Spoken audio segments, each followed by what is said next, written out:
బంధురాత్మాత్మనస్తస్య ఏనాత్మైవాత్మనా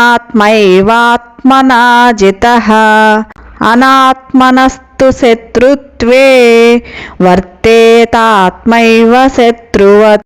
మనస్సును జయించడం అంటే కోపం, దురాశ, భయం, అలసత్వం, కామం, అసూయ వంటి నెగటివ్ ఆలోచనలను అదుపులో పెట్టడం. ఎవరు ధ్యానం, సెల్ఫ్ డిసిప్లిన్ మరియు నిబద్ధతతో జీవిస్తారో అతనికి మనస్సు శాంతి, సంతోషం, విజయం ఇస్తుంది. అతను తన మనస్సును జయించాడు.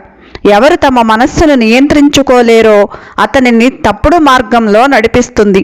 ఒక వ్యక్తి కోపం లేదా అసూయను అదుపులో పెట్టలేకపోతే తప్పు నిర్ణయాలు తీసుకుంటాడు, సంబంధాలు చెడిపోతాయి, మనశ్శాంతి పోతుంది. అప్పుడు మనసే అతనికి శత్రువు అవుతుంది. మన మనస్సు శక్తివంతమైన గుర్రం లాంటిది. దానిని పట్టాలపై నడిపిస్తే అది మన గమ్యానికి చేరుస్తుంది.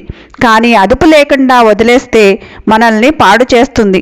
మనసు నీ స్నేహితుడిలా మారాలంటే నువ్వు దానిపై అధికారం సాధించాలి.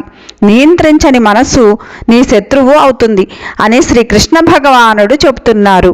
హరే కృష్ణ.